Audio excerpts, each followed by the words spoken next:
네, 네 번째 노트입니다. 이제 네 번째 노트는, 2장에서는 이제 알고리즘 전수조사하는 설계법 설명드렸고, 3장에서는 분할정보법 설명드렸어요. 이제 4장에서는 새로운 알고리즘 설계법을 설명해 드리는 것이 아니라, 제기 알고리즘의 시간 복잡도를 분석하는 어떤 도구 하나를 소개해 드리는 거예요. 그 도구가 바로, 우리말로 도사정리, 영어로는 마스터 시어렘이라고 그래요.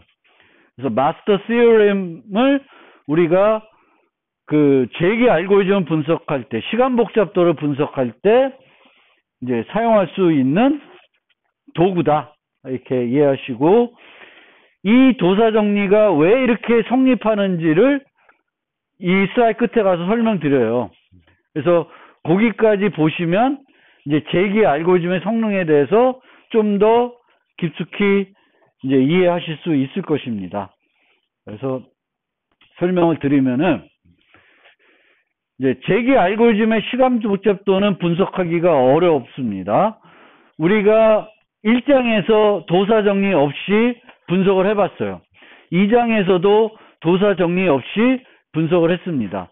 1장에서는, 근데 1장과 2장에서 썼던 분석 방법을 생각을 해보면, 제기 호출 트리를 그리고, 제기 호출 트리를 그린 다음에 그 각각 노드에서 어떤 일을 하는지를 살펴본 다음에 그걸 이용해서 시간 복잡도를 분석했습니다.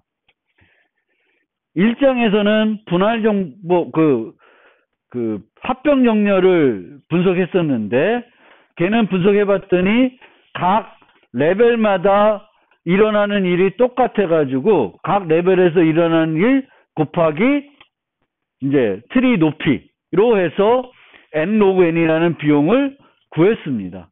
그 다음에 2장에서는 캔썸, 하우썸 이런 애들의 시간 복잡도를 분석해 봤는데, 얘네들의 제기 호출 트리를 그렸고, 여기서는 레벨 단위로 파악한 게 아니라 각 노드에서 일어나는 일이 O1이에요. O1. 그래서 이 경우에는 노드의 개수를 셌어요. 근데 노드의 개수를 정확하게 셀 수 없으니까 최대 있다고 치고 n 곱하기 n의 m승 이런 식으로 분석을 했었습니다. 그래서 이제 그렇게 분석하는 방법이 있지만, 조금 더 쉽게 우리가 분석하는 방법이 바로 도사 정리를 이용하는 건데, 모든 제기 알고리즘을 도사 정리로 분석할 수는 없고, 어떤 애들만 분석할 수 있냐면은 이런 표준 점화식으로 표현이 되는 제기 알고리즘만 분석을 할 수 있어요. 그리고 이제 그러니까 제가 설명드리는 도사 정리는 되게 단순화시킨 도사 정리예요. 실제 인터넷 보면은 이 식이 더 복잡합니다. 그거 저도 잘 이해가 못하겠어요. 근데 이제 간단하게는 요 정도만 이해해도 우리가 앞으로 살아가는데 전혀 문제는 없습니다. 아니면 여러분 대학원 가서 좀 알고리즘 쪽으로 아주 전문적으로 공부를 한다 그러면 모르겠지만, 그게 아니면은 요 정도 단순화된 버전의 이제 도사 정리만 가지고도 많은 제기 알고리즘들을 분석할 수 있습니다. 그래서 이 노트에서는 6가지 예제를 도사 정리에 적용해 볼 거고, 그 다음에 마지막에 요 형태의 도사 정리가 왜 성립하는지를 조금 살펴보려고 그래요. 물론 거기에 들어가는 수학을 완전히 이해할 필요는 없지만, 거기에 나오는 그 얘기들을 이해하면 왜 도사 정리가 이제 그런 식으로 성립하는지 대략적으로 이해할 수가 있게 됩니다. 그래서 그 정도 인사이트를 좀 얻으면 좋을 것 같아요. 그래서 합병 정렬의 경우에는 표준 점화식으로 나타낼 수 있는 제기 알고리즘입니다. 그래서 어떻게 되냐면은 얘는 이렇게 돼요. 여기에 제기 함수를 몇 번 호출해요? 2번 호출하고 있죠. 머지 소트 할 때 왼쪽 절반, 오른쪽 절반을 머지소트를 부르고 있죠. 그러면은 여기서 A가 2가 돼요. 재교출을 2번 하고 있기 때문에 2가 되는 거고, 그 다음에 요 안에 들어가는 애는 재기 호출할 때 입력 크기가 얼마만큼 줄어드는지를 나타내요. 보통의 우리의 분할 정복들은 반씩 쪼갠다 그랬어요. 그래서 B가 2가 되는 거예요. 2가 되고, 그 다음에 요 뒤에 있는 부분은 비재기적인 부분에서 소요되는 시간 복잡대예요. 비재기적인 부분. 합병정렬은 ON이니까 D 값이 얼마? 1이 되는 거예요. 그럼 이렇게 되면 요걸 갖고 요게 있을 거고, 그러면 얘네들을 요 A, B, D 값을 찾아내면 걔를 도사 정리해 두면 이제 답이 나오는 거예요. 그래서 이런 식으로 분석하는 게 이제 도사 정리 방식이 되겠습니다. 왜 안 넘어가?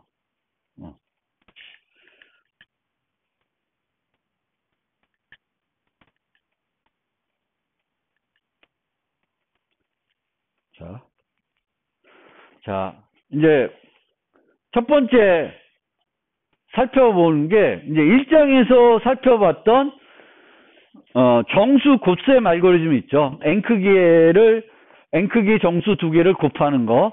근데 2개의 알고리즘을 살펴봤었어요. 초등학교 때부터 우리가 늘 쓰는 곱셈 알고리즘, 그 다음에 그 카라슈바 알고리즘 살펴봤고, 카라슈바를 보기 전에 이 카라슈바는 이제 조금 최적화를 했는데, 최적화를 하지 않고 분할 정복을 할 수가 있습니다. 그래서 그 알고리즘 한번 생각을 해보면은, 먼저 이 분할 정복 알고리즘은 x와 y를 n자릿수 2개를 곱하는 건데, 이 x와 y를 a와 b로 c, d로 나누게 되겠습니다. 2분제 n자리 4개로 나눠가지고 이제 곱셈을 이루어지게 되는데, x, y를 어떻게 곱하냐면은 a와 c를 곱하고 ad 값 구하고 bc 값 구하고 bd 값 구한 다음에 이제 덧셈과 시프트를 이용하면은 저거를 계산해 낼 수가 있어요. 그렇게 되면 얘의 표준 점화식은 어떻게 되냐면 이렇게 나오는 거예요. 4번의 2분제 n 곱셈들이 있는 거예요. 그 다음에 나머지 부분에서의 그 연산들은 덧셈밖에 없기 때문에 ON으로 분류를 하는 거예요. 그러면 이제 이렇게 그 일반적으로 분할 정복하면은 요런 형태가 되겠습니다. 4t 2분제 n 플러스 5n. 이렇게 이제 표준 점화식을 우리가 요 알고리즘부터 얻어낼 수가 있고, 카라슈바 알고리즘은 요처럼 그 곱셈을 하는 것이 아니라 조금 최적화를 해가지고 A 곱하기 C는 하고 B 곱하기 D는 하는데, 요 부분 AD 플러스 BC를 2번의 곱셈으로 계산하는 것이 아니라 한 번의 곱셈과 덧셈과 뺄셈으로 바꾼 거예요. 그렇게 되면은 점화식이 원래는 4t였다가 3t로 바뀌게 되는 겁니다.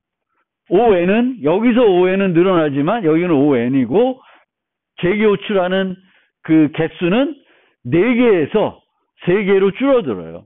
그러면 저렇게 3개로 줄어들면은 얼마나 비용이 줄어들까라고 생각을 해보면, 아까 합병정렬 봤을 때 합병정렬은 요 위치가 뭐였어요?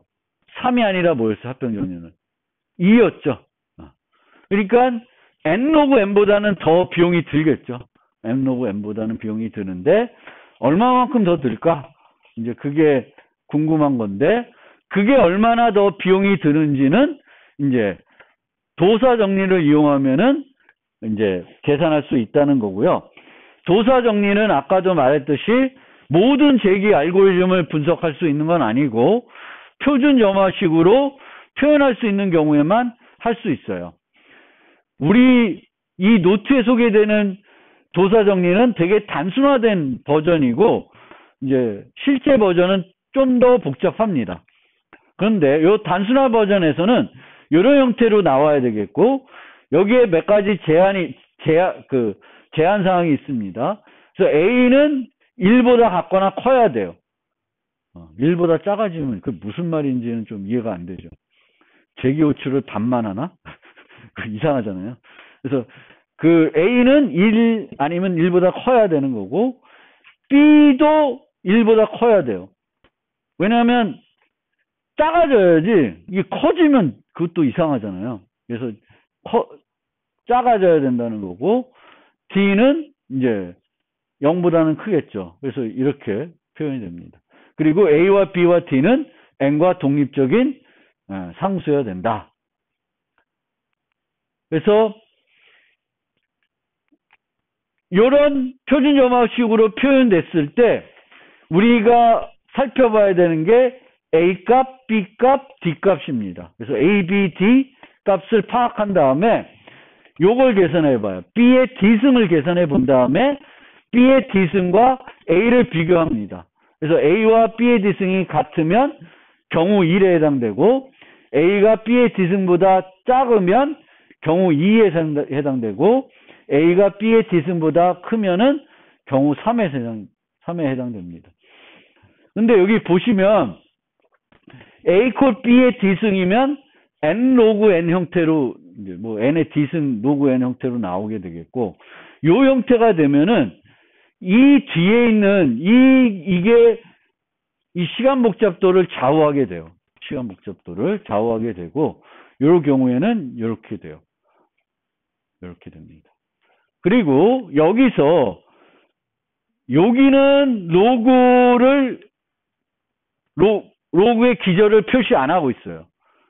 우리는 보통 로그 2인데 여기서는 로그의 기저를 표시 안 하고 있는데 여기서는 하고 있어요.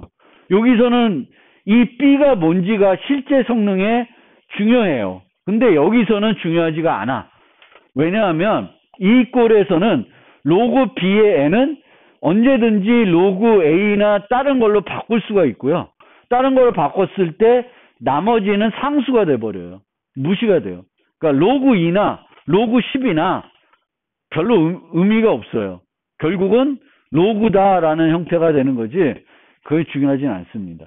그래서 이 형태에서는 기저가 중요하지 않습니다. 그러면 왜 A와 B의 D승을 비교할까? 이게 이제 좀 궁금할 거고요. 경우 2는 재개비용은 무시되는데 왜 그렇게 될까? 저게 이제 궁금할 건데 저 궁금증을 해결하려고 그러면은 도사정리의 증명을 이해해야 됩니다. 근데 도사정리의 증명을 살펴보기 전에 기계적으로 먼저 도사정리를 적용해 봅시다. 적용해서 시간 복잡도를 파악해 봅시다. 그래서 합병정렬은 A가 2고 B가 2고 D가 1이에요. 그러면 B의 D승은 2가 되겠고 A와 B의 D승의 값은 같아집니다.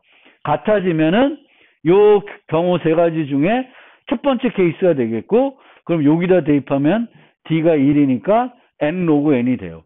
그러니까 우리가 생각했던 N 로그 N과 맞는 거죠. 그래서 저렇게 되는 거고 이렇게만 만들면 그러니까 반쪽에서 들어가고 비재기적인 부분에서의 성능이 5N이면 그 비용은 N 로그 N이다. 우리 합병정리가 어차피 한 거니까.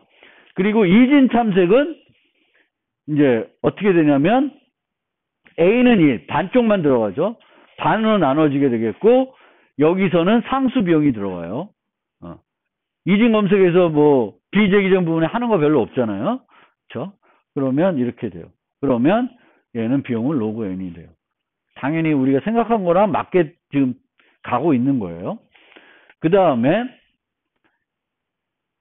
이제 아까 봤던 곱셈 알고리즘을 살펴봅시다. 곱셈 알고리즘 살펴보는데 이제 4번의 재교체하는 경우가 있고 3번의 재교체하는 경우가 있는데 4번의 경우는 어떻고 3번의 경우는 어떤지 한번 봅시다. 그러면 B는 2고 D는 1이니까 B의 D승은 2예요. 그러면 A보다는 B의 D승이 작아요. 그러면 우리 요 세 가지 케이스 중에 어디에 해당되냐면 A가 더 크니까 경우 3에 해당돼요. 그러면 5의 n 로그 2의 4승이 되겠고 요 로그 2의 4는 2니까 n제곱이 돼요. 그래서 이렇게 되면 n제곱이에요. n제곱. 얘는 이제 얘가 n제곱이니까 얘가 2면은 n 로그 n이고 얘가 4면은 n제곱이에요. 그러면 3이면은 n제곱과 n 로그 n과 n제곱의 사이일 거는 알겠죠? 근데 어디 정도 들어가냐 하면은 3이 되면 A가 3이고 B의 D승이 2니까 여전히 둘 다 마찬가지로 경우 3이에요. 근데 뭐가 차이 나냐면 아까는 로그 2의 4에서 n제곱이 됐지만 로그 2의 3이 돼요. 그럼 로그 2의 3이면 1.59 정도 돼요. 그러니까 n의 1.59승 정도 되는 거예요. 그래서 카라슈바 알고리즘은 이 정도 되는 거예요. 우리가 보통 초등학교 때 쓰는 알고리즘은 n제곱 알고리즘인데 이제 카라슈바를 쓰면은 5의 n의 1.59승 정도의 비용으로 두 개의 n자리수를 곱할 수가 있습니다. 결국에는 제기 호출수를 줄이는 것도 비용을 줄일 수 있는 효과적인 방법이 되겠습니다. 그 다음에 1장에서 또 어떤 걸 살펴봤냐 하면은 1장인가? 3장이다. 이거 3장에 살펴봤을 거예요. 3장에서 행렬곱셈 알고리즘 살펴봤어요. 행렬곱셈 알고리즘은 이제 그 행렬을 2분제 n개 4개로 나눠가지고 곱할 수가 있는데 그렇게 곱해가지고 얘가 만약 8이 되면 여전히 차이가 없어. n3승이 돼요. 일반 곱셈 알고는 n3승이 되는데 얘는 요 8을 뭘로 바꿨냐면은 아까 그 카라슈바처럼 뭔가 조금 더 최적화를 해서 8개의 2분제 n개의 배열들 그 행렬들을 곱하는 거를 2분제 n개의 행렬을 7개를 곱해 가지고 그 행렬 곱셈을 하고 있습니다. 8개가 일반적으로 필요한 것 같은 경우를 줄여 가지고 덧셈과 뺄셈을 늘리지만 곱셈을 줄여 가지고 비용을 줄인 거예요. 그러면 그 비용이 n3승이 아니라 n의 2.81 정도 돼요. 81 되고 있고 그 다음에 이렇게까지 보면 지금까지 보면은 우리가 만난 알고리즘들은 다 경우 3, 경우 3, 경우 1, 경우 2는 없는 거예요. 지금까지는. 근데 우리가 분할정보 알고리즘을 만들었는데 어떻게 만들어야 n로그 n이 된다고 말씀드렸냐면 반으로 쪼갠 다음에 그거를 뭔가 결합해가지고 그 해를 구할 때 ON에 찾아야지 n로그 n이 된다고 그랬죠. 근데 ON이 아니라 그 부분의 알고리즘이 n제곱이었다. 그러면 비용이 어떻게 되냐면 A는 2, B는 2, D는 2가 돼가지고 B의 D는 4가 돼가지고 A보다 커져요. 그러면 경우 2에 해당됩니다. 이런 알고리즘을 뭐 실제 알고리즘 제시는 안 하고 있지만 저렇게 된다는 거예요. 그러면은 얘의 경우에 B고는 5의 N제곱이 돼요. 그럼 차라리 분할 정보하는 게 아니라 전수조사하는 거랑 차이가 없는 거죠. 우리가 지금까지 살펴본 그런 경우에도 역상이나 또 가장 가까운 쌍 찾기는 포르프 2개 돌리면 n제곱에 찾을 수 있어요. 근데 그 n제곱을 찾기 위해서 그걸 그 시간을 줄이기 위해서 분할 정복하고 있는데 그 분할 정복을 반으로 쪼개고 반으로 쪼갠 것들을 결합해 가지고 해를 구할 때 ON의 해결책을 찾은 거죠. 근데 그거를 ON의 해결책을 못 찾고 여전히 n제곱을 하게 되면은 의미가 전혀 없는 거죠. 왜? 그냥 n제곱이니까. 분할 정복 할 바에는 그냥 전수조사 포르프 2번 돌리는 게 더 효율적인 거죠.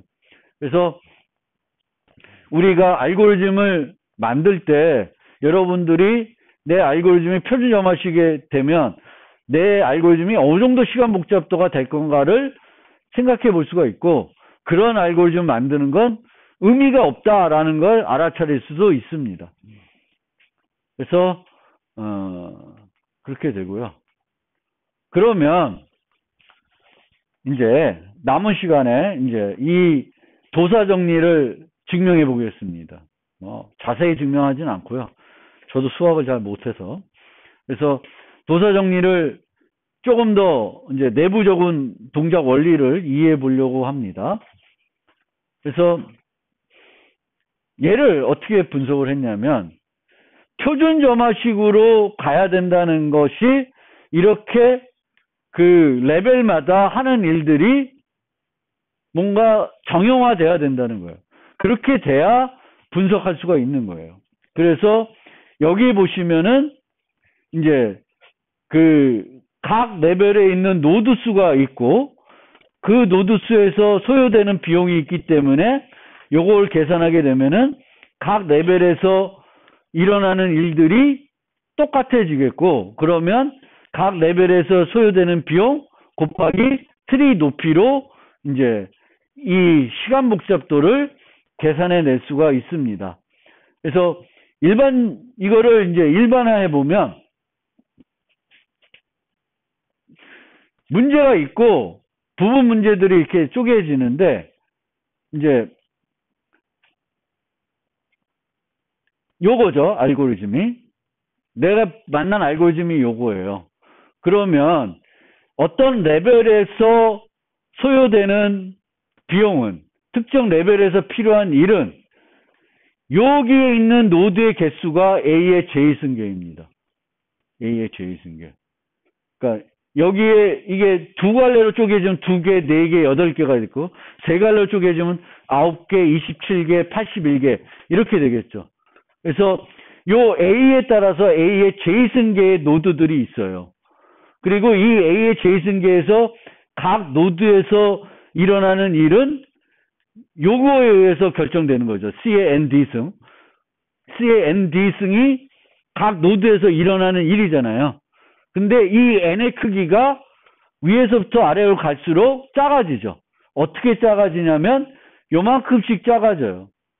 요만큼씩. 그래서 실제 한 레벨에서 일어나는 일은 이렇게 우리가 분석할 수 있어요. 표준 점화식이 돼야 되는 게 이렇게 레벨 단위로 분석할 수 있기 때문에 그렇고요.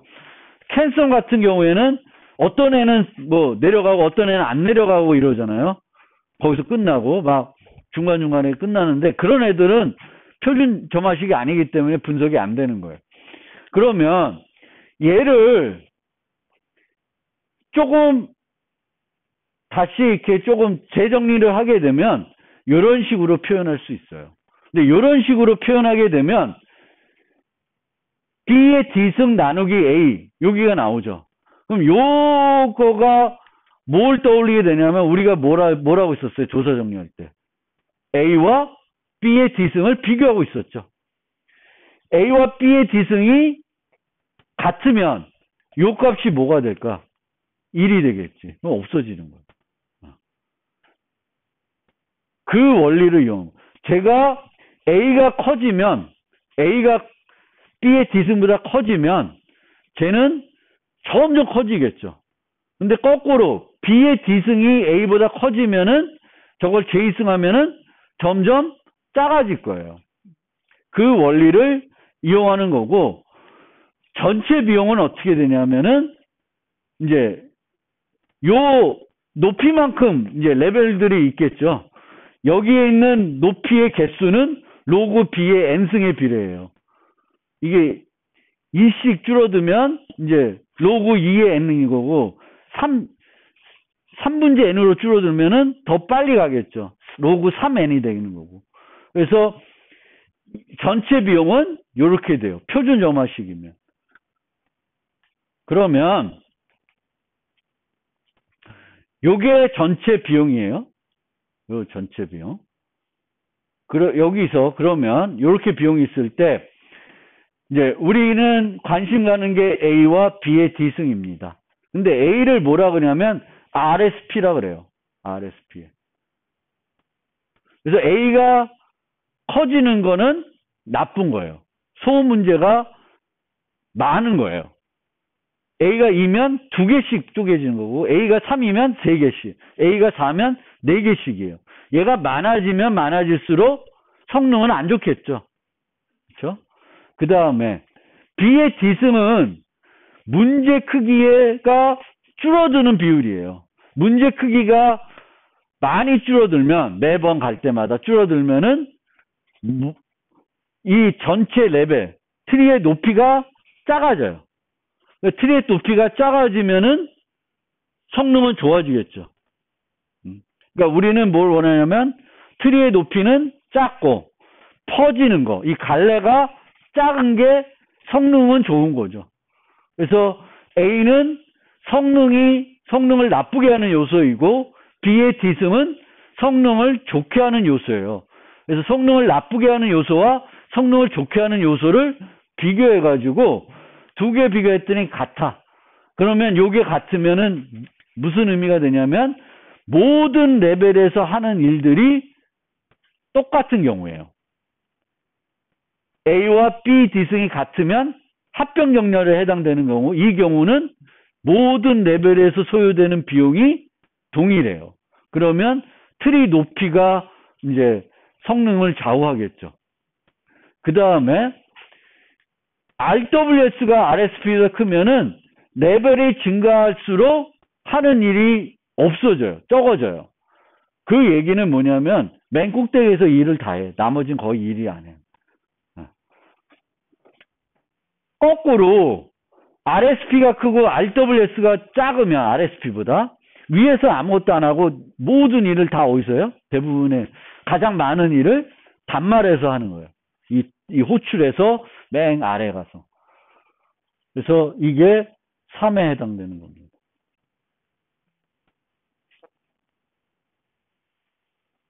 대부분의 일이 루트 레벨에서 하니까 결국은 이 경우에는 이 재개 호출 비용은 없어지고 요것만 남는 거예요.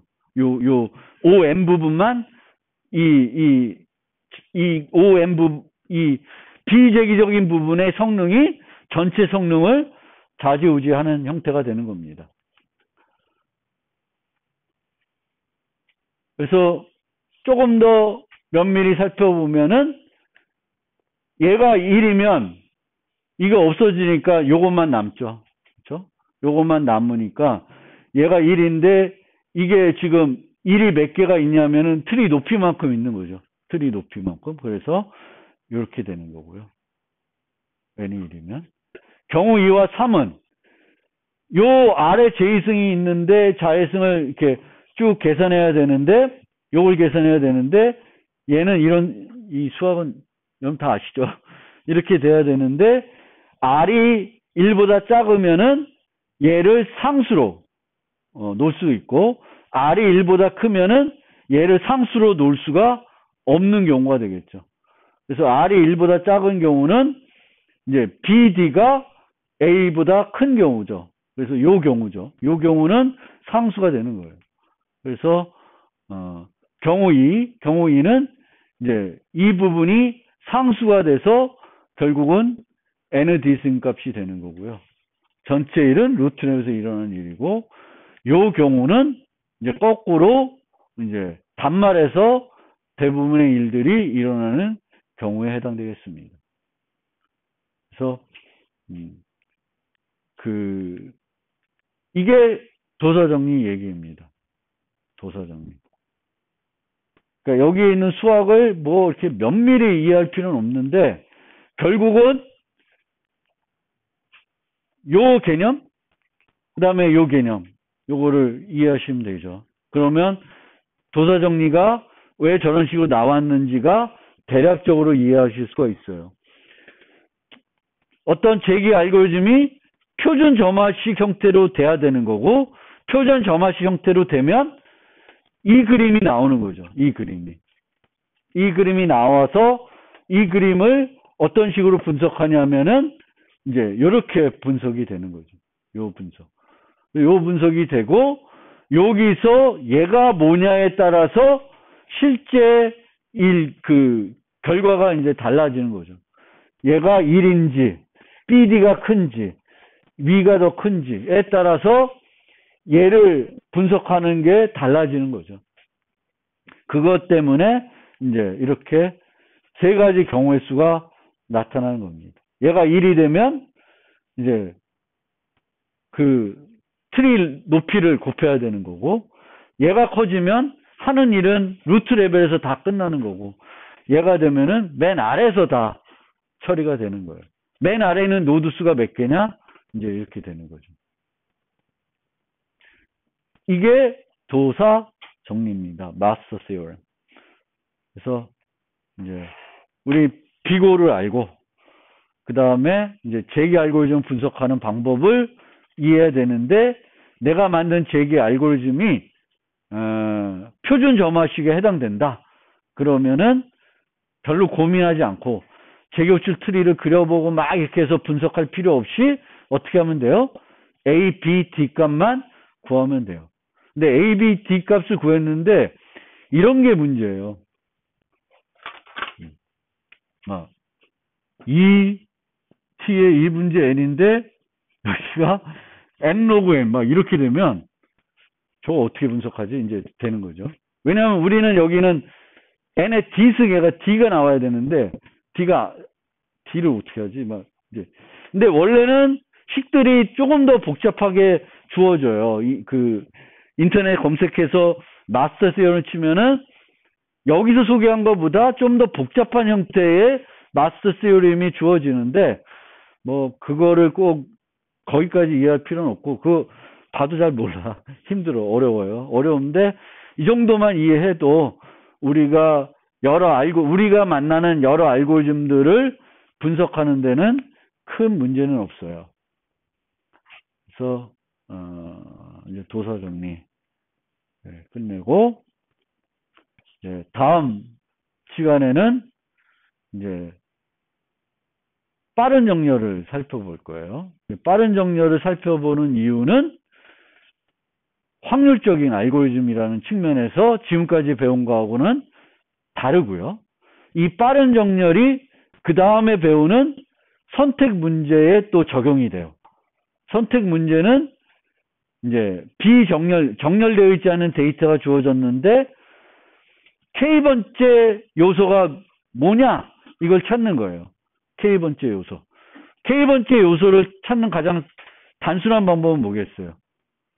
정렬하면 되지. 정렬한 다음에 K번째 색이니 그 K번째 위치가 되겠죠. 근데 정렬해서 구하면은 N로그 N 비용이 들어가는데, 선택 문제는 N로그 N이 아니라 ON에 찾을 수 있습니다. 그래서 그 선택 문제 얘기로 가기 위해서는 우선은 이제 빠른 정렬을 조금 이해해 볼 필요가 있습니다. 그래서 다음 장에서는 이제 빠른 정렬을 살펴볼 것입니다. 오늘은 여기까지 설명드리겠습니다.